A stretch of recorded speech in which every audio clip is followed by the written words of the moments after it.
नमस्ते। स्वागत है आपका इस अनोखी कक्षा में जहां पर आप हिंदी में कंप्यूटर संबंधित ज्ञान पा सकते हैं। मेरा नाम है मयंक मलिक और इस कक्षा का विषय है इंटरनेट से कैसे जुड़ें। अगर आप घर या दफ्तर के लिए इंटरनेट कनेक्शन लेने में इच्छुक हैं या फिर आप अपने उपस्थित कनेक्शन की सेवा तीव्र गति की करना चाहते हैं तो आपको कुछ तत्वों पर ध्यान देना होगा, जैसे कि आपको कितनी तीव्र गति का कनेक्शन चाहिए और आप कहां रहते हैं और वहां पर कौन कौन से सेवाएं उपलब्ध हैं। इस पाठ में हम बात करेंगे बैंडविड्थ की और विभिन्न प्रकार की इंटरनेट सेवाओं की। साथ ही में हम वायरलेस इंटरनेट यानी तार रहित इंटरनेट और मोबाइल फोन पर इंटरनेट कैसे चलाएं उस पर भी बात करेंगे। अगर आपने कभी इंटरनेट चलाया हो तो आपने कभी वेब पेज खोलने का इंतजार भी किया होगा। वीडियो या गाने सुनने के लिए आपका इंतजार ज्यादा भी हो सकता है। आपके इंटरनेट की तीव्रता बैंडविड्थ द्वारा निर्धारित की जाती है।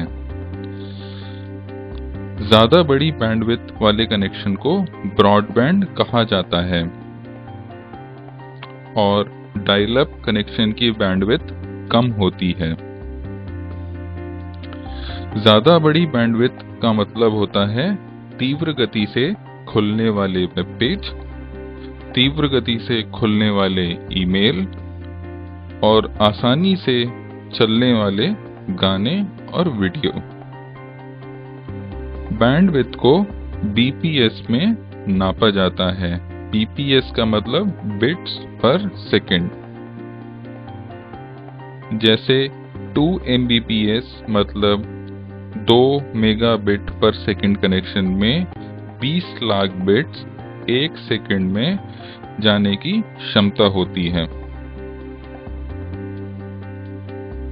अब आपका सवाल होगा कि मेरे लिए कौन सी इंटरनेट सेवा अच्छी है।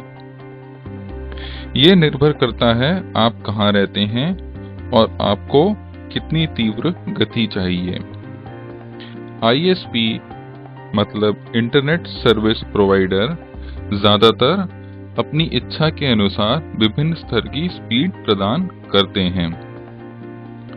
अगर आप मुख्यतः इंटरनेट, ईमेल और सोशल नेटवर्किंग के लिए इस्तेमाल करते हैं तो आपको कम स्पीड का कनेक्शन पर्याप्त है। लेकिन अगर आप इंटरनेट, टीवी या रेडियो सुनते हैं तो आपको बड़ी बैंडविड्थ के कनेक्शन की जरूरत होगी।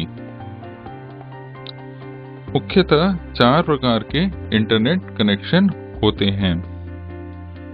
डायल अप, ये सबसे धीरे चलने वाले कनेक्शन होते हैं और आपकी फोन की तारों से एक मॉडेम द्वारा कंप्यूटर पर इंटरनेट चलाते हैं। ये सबसे सस्ते भी होते हैं। ब्रॉडबैंड डायल अप से तेज होते हैं और इन्हें फोन की तारों की आवश्यकता नहीं होती है। ये घर पर या छोटे दफ्तर में लगाने के लिए उपयुक्त हैं। लीज लाइन कनेक्शन ब्रॉडबैंड जितने या उनसे कहें तो तेज होते हैं। ये निरंतर चलते रहते हैं। जहां पर 24 घंटे इंटरनेट द्वारा काम होता है वहां के लिए उपयुक्त होते हैं। सैटेलाइट कनेक्शन ब्रॉडबैंड या उससे कम गति पर चलते हैं, लेकिन इनको इस्तेमाल करने के लिए तार की जरूरत नहीं पड़ती और ये दुनिया में किसी भी कोने में चलाए जा सकते हैं।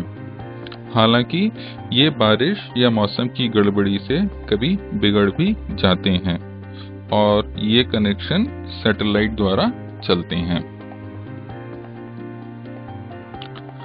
फर्क नहीं पड़ता आप कौन सी इंटरनेट सेवा का प्रयोग कर रहे हैं, लेकिन आप उसको बिना तार के अपने कंप्यूटर पर चला सकते हैं।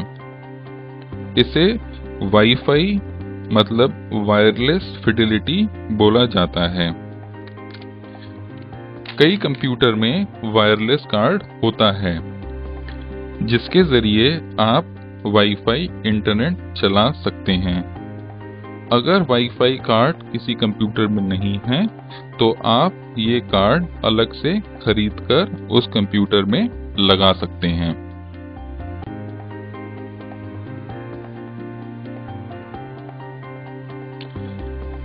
आप जब भी वायरलेस इंटरनेट चलाना चाहते हैं, तो उसके लिए आपको एक वायरलेस राउटर की भी ज़रूरत पड़ती है, जिसे आप WAP यानी वायरलेस एक्सेस पॉइंट भी कहते हैं।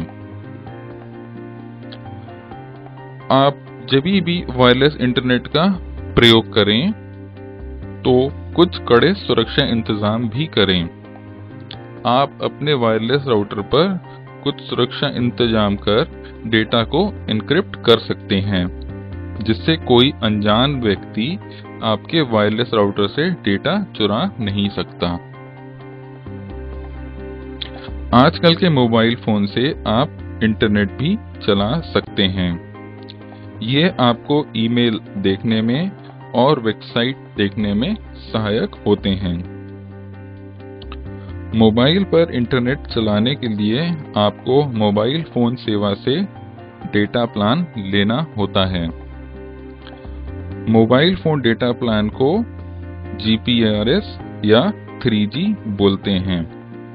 इसके द्वारा आप अपने सफर के दौरान भी इंटरनेट पर उसी प्रकार से ईमेल और वेबसाइट देख सकते हैं, जैसे कि आप एक कंप्यूटर से देखते हैं।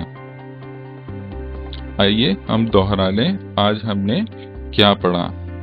हमें ये मालूम पड़ गया बैंडविड्थ की ज़रूरत इंटरनेट कनेक्शन लेते वक्त क्यों है, एवं बैंडविड्थ को BPS में नापा जाता है, जिसे बिट्स पर सेकंड बोलते हैं। इंटरनेट सेवाएं मुख्यतः 4 प्रकार की होती हैं: dial up, broadband, lease line और सैटेलाइट। वायरलेस इंटरनेट चलाने के लिए आपको वायरलेस राउटर या WAP वायरलेस एक्सेस पॉइंट की ज़रूरत होती है। मोबाइल फ़ोन पर इंटरनेट चलाने के लिए आपको मोबाइल फ़ोन सेवा से डेटा प्लान लेकर GPRS अथवा 3G पर इंटरनेट चला सकते हैं।